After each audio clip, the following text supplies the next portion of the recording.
Hello everyone, it's me Ayesha. Welcome to my platform Ayesha Drawing and Craft Academy. আজকে আমি তোমাদেরকে এঁকে দেখাবো ফুলদানি। প্রথমেই আমি স্কেল দিয়ে দুপাশে দুটো দাগ টেনে নিলাম। দেখো একটা একটু বড় হয়েছে, এটা কোনো ব্যাপার না। এরপরে আমি সেই একই স্কেল দিয়ে নিচে একটি দাগ টেনে নিয়েছি এবং উপরে আমি আরেকটি দাগ টেনে দিব। কিন্তু যে দেখো দুপাশে দুটো খারাপভাবে যে দাগ দিয়েছি সেই জায়গায় আমি নিচে যে দাগটা দিয়েছি তার থেকে একটু বড় দিব। তো দেখো আমি তোমাদেরকে দেখাই দিচ্ছি যে দেখো আমি কতটুকু বড় দিয়েছি দুপাশে।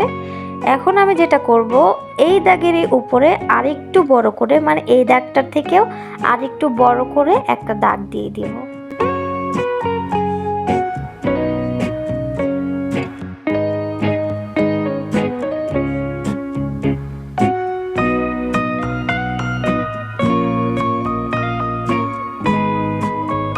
এরপর আমরা মধ্যের যে দাগটা আর উপরের যে দাগটা, এই দুটো দাগকে এভাবে মিলিয়ে দিব দুপাশ থেকে।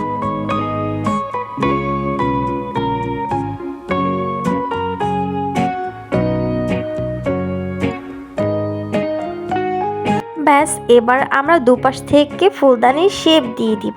তো এটা আমাদের অনেক সময় হয় না, একটু এলোমেলো হয়, সেজন্য দেখো আমি কিভাবে মাপ দিয়ে তারপরে ফুটো করে রেখেছি, মানে পেন্সিলটা দিয়ে ছোট্ট একটি বিন্দু দিয়ে নিয়েছি দুপাশে দুটো।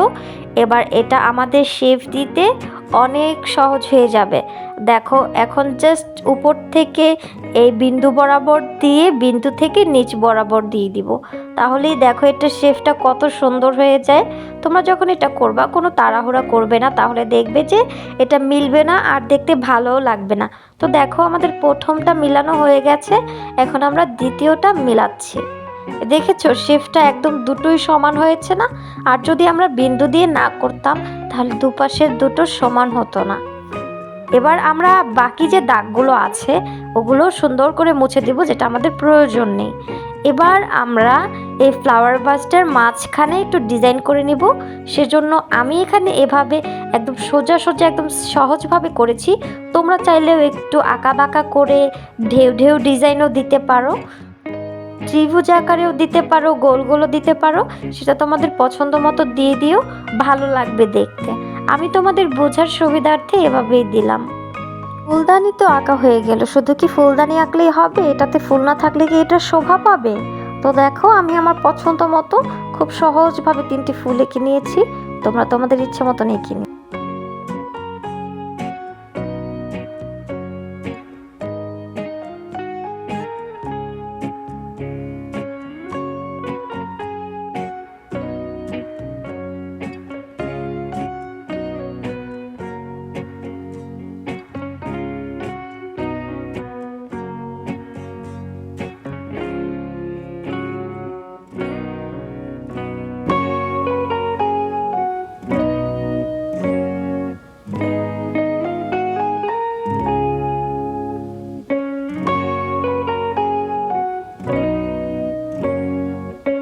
ফুলসহ ফুলদানি আমাদের সম্পূর্ণ আঁকা হয়ে গেছে। এখন আমরা এটাকে রং করব। তো দেখো এটা রং করার জন্য আমি এই কালারটি ইউজ করেছি। এই বক্সটা কিন্তু 18টা কালার থাকে, কালারগুলো খুবই আরামদায়ক, রং করতে অনেক ভালো লাগে। দেখো আর এটার উপর নিচে দুরকমভাবে, একটা মোটা আর একটা চিকন। এখন যেটা করছি সেটা চিকন, আর উপরটা মোটা দিয়ে করা লাগে। তো আমি দেখো আগে যে খয়েরি কালার মানে চকলেট কালার যেটা আছে সেটা দিয়ে আগে রং করে নিয়েছি। আমি দেখো একটা জিনিস খেয়াল করো, দাগের চারপাশে আগে রং করে নিয়েছি, এবার ভিতরটা আমি ইজিভাবে রং করতে পারছি। তো যারা পারফেক্টভাবে ছোট বাচ্চারা রং করা শিখতে চাও তারা কিন্তু আমার এই ট্রিক্সটা ফলো করতে পারো, তাহলে কিন্তু খুব সহজভাবে তোমরা একদম কোনো ঝামেলা ছাড়াই খুব সুন্দরভাবে কালার করতে পারবে। তো দেখো আমাদের চকলেট কালারটা হয়ে গেছে, এখন আমরা ইয়েলো কালারটা ইউজ করব।